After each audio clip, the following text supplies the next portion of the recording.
ಕುಡಿಯೋ ನೀರಿಗೆ ಮೂರು ಕಾರ್ಖಾನೆಗಳಿಂದ ತ್ಯಾಜ್ಯವನ್ನ ಬಿಡುಗಡೆ ಮಾಡ್ತಿದ್ದಂತ ವಿಚಾರಕ್ಕೆ ಸಂಬಂಧಪಟ್ಟಂತೆ ಸದ್ಯ ಕೆಮಿಕಲ್ ಕಾರ್ಖಾನೆಗಳ ವಿರುದ್ಧ ಜನರು ಸಿಡಿದೆದ್ದಿದ್ದಾರೆ. ಬ್ರೇಕಿಂಗ್ ಬರ್ತಾ ಇದೆ. ಬೇದರ್ ಹುಮ್ನಾಬಾದ್ ಕೈಗಾರಿಕಾ ಪ್ರದೇಶದ ಫ್ಯಾಕ್ಟರಿಯ ಒಂದು ಕಲುಷಿತ ನೀರನ್ನ ನದಿಗೆ ಬಿಡಲಾಗ್ತಾ ಇತ್ತು.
ಕುಡಿಯೋ ನೀರಿಗೆ ಕಾರ್ಖಾನೆಗಳಿಂದ ತ್ಯಾಜ್ಯವನ್ನ ಬಿಡುಗಡೆ ಮಾಡಿದಂತ ವಿಚಾರಕ್ಕೆ ಸಂಬಂಧಪಟ್ಟಂತೆ ಸದ್ಯ ಆ ಕೆಮಿಕಲ್ ಕಾರ್ಖಾನೆಗಳ ವಿರುದ್ಧ ಜನರು ಈಗ ಸಿಡಿದೆದ್ದಿದ್ದಾರೆ.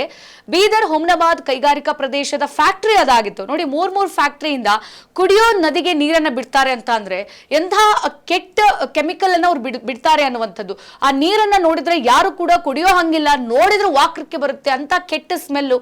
ಸದ್ಯ ಈಗ ಆ ಕಾರ್ಖಾನೆಗಳ ವಿರುದ್ಧ ಜನರು ಈಗ ಆಕ್ರೋಶ ಭರಿತರಾಗಿದ್ದಾರೆ. ಕೆಮಿಕಲ್ ಕಾರ್ಖಾನೆಯನ್ನ ಬಂದ್ಗೆ ಆಗ್ರಹಿಸಿ ಊರಿನ ಜನರೇ ಪ್ರೊಟೆಸ್ಟ್ ಅನ್ನ ಮಾಡ್ತಾ ಇದ್ದಾರೆ. ಕಲಬುರಗಿ ಬೀದರ್ ರಾಜ್ಯ ಹೆದ್ದಾರಿಯನ್ನ ತಡೆದು ಪ್ರತಿಭಟನೆಯನ್ನ ಮಾಡಲಾಗ್ತಾ ಇದೆ. ಈ ಪ್ರತಿಭಟನೆಯಲ್ಲಿ ಮಾಜಿ ಸಚಿವ ರಾಜಶೇಖರ್ ಪಾಟೀಲ್ ಅವರು ಕೂಡ ಭಾಗಿಯಾಗಿದ್ದಾರೆ. ಮೊದಲಗಡೆಗೆ ಎಂಎಲ್ಸಿಗಳಾದ ಚಂದ್ರಶೇಖರ್ ಪಾಟೀಲ್ ಹಾಗೆ ಭೀಮರಾವ್ ಪಾಟೀಲ್ ಭಾಗಿಯಾಗಿದ್ದಾರೆ. ರಾಜ್ಯ ಸರ್ಕಾರದ ವಿರುದ್ಧ ಘೋಷಣೆ ಕೂಗಿ ಜನರು ಆಕ್ರೋಶವನ್ನ ವ್ಯಕ್ತಪಡಿಸ್ತಾ ಇದ್ದಾರೆ. ನೋಡಿ, ನಿನ್ನೆ ಆ 3 ಕಾರ್ಖಾನೆಗಳನ್ನ ಮುಚ್ಚಬೇಕು ಅಂತ ಹೇಳಿ ಈಶ್ವರ್ ಖಂಡ್ರೆ ಅವರು ಡೈರೆಕ್ಟ್ ಆಗಿ ಜಿಲ್ಲಾಧಿಕಾರಿಗಳಿಗೆ ಪತ್ರ ಬರೆದಿದ್ರು. ಸಚಿವರ ಆದೇಶ ಇದ್ರೂ ಕೂಡ, ಸಚಿವರ ಆದೇಶ ಮಾಡಿದ್ರು ಕೂಡ ಮಾಲೀಕರು ಕಾರ್ಖಾನೆಗಳನ್ನ ಬಂದ್ ಮಾಡಿಲ್ಲ ಅಂತ ಅಂದ್ರೆ ಹಾಗಾದ್ರೆ ಎಷ್ಟು ಬಂಡ ಧೈರ್ಯ ಇರಬಹುದು ಆ ಕಾರ್ಖಾನೆ ಮಾಲೀಕರಿಗೆ ಅಂತ ಹೇಳಿ ಖುದ್ದು ಈಶ್ವರ್ ಖಂಡ್ರೆ ಅವರು ಪತ್ರ ಬರೀತಾರೆ. ನೋಡಿ, ನಿಮ್ಮ ಒಂದು ಕಾರ್ಖಾನೆಯ ಕಲುಷಿತ ನೀರಿಂದ ಜನರಿಗೆ ಹಾನಿ ಆಗ್ತಾ ಇದೆ, ಜನ ಓಡಾಡೋದಕ್ಕೂ ಪರದಾಡ್ತಿದ್ದಾರೆ ಅಂತ ಅಂದ್ರೆ ಇಂಥ ಕಾರ್ಖಾನೆಗಳು ಬೇಕಾ? ಆ ಕಲುಷಿತ ನೀರನ್ನ ಬೇರೆ ಕಡೆಗೆ ಬಿಡೋಕ್ಕಾಗಿಲ್ಲ ಅಂತ ಅಂದ್ರೆ ಇದನ್ನೆಲ್ಲ ನೋಡ್ಕೊಂಡು ಬಿಲ್ಡಿಂಗ್ ಕಟ್ಬೇಕಲ್ವಾ, ಇದನ್ನೆಲ್ಲ ನೋಡ್ಕೊಂಡು ನೀವು ಕೈಗಾರಿಕೆಗಳನ್ನ ಸ್ಟಾರ್ಟ್ ಮಾಡ್ಬೇಕಲ್ವಾ ಅಂತ ಹೇಳಿ ಈಶ್ವರ್ ಖಂಡ್ರೆ ಅವರು ಡೈರೆಕ್ಟ್ ಜಿಲ್ಲಾಧಿಕಾರಿಗಳಿಗೆ ಪತ್ರ ಬರೀತಾರೆ. ನಾಳೆಯಿಂದ ಫ್ಯಾಕ್ಟರಿಗಳು ಓಪನ್ ಆಗಿ ಕೂಡ್ದು ಅಂತ ಹೇಳಿ. ಸದ್ಯ ಈಗ ಅಲ್ಲಿನ ರೈತರೇ ಕಲಬುರಗಿ ಬೀದರ್ ಹಾಗೆ ರಾಜ್ಯ ಹೆದ್ದಾರಿಯನ್ನ ತಡೆದು ಪ್ರೊಟೆಸ್ಟ್ ಮಾಡ್ತಾ ಇದ್ದಾರೆ. ರಾಜ್ಯ ಸರ್ಕಾರದ ವಿರುದ್ಧ ಆಕ್ರೋಶವನ್ನ ವ್ಯಕ್ತಪಡಿಸ್ತಾ ಇದ್ದಾರೆ. ಇಂಥ ಕೆಮಿಕಲ್ ಕಾರ್ಖಾನೆಗಳು ನಮಗ್ ಬೇಡ, ಇದನ್ನ ಬಂದ್ ಮಾಡಿ ಮುಚ್ಚಿಸಿ ಅಂತ ಹೇಳಿ ಆಕ್ರೋಶ ವ್ಯಕ್ತಪಡಿಸ್ತಾ ಇದ್ದಾರೆ. ಬೀದರ್ ಹಾಗೆ ಹುಮ್ನಾಬಾದ್ ಕೈಗಾರಿಕಾ ಪ್ರದೇಶದ ಫ್ಯಾಕ್ಟರಿ ಇದಾಗಿತ್ತು. ಸದ್ಯ ಈ ಕೆಮಿಕಲ್ ಕಾರ್ಖಾನೆಗಳ ವಿರುದ್ಧ ಊರಿನ ಜನರೇ ಸಿಡಿದೆದ್ದಿದ್ದಾರೆ. ಆ ನದಿ ಎಷ್ಟು ಚೆನ್ನಾಗಿ ನೀರಿತ್ತು.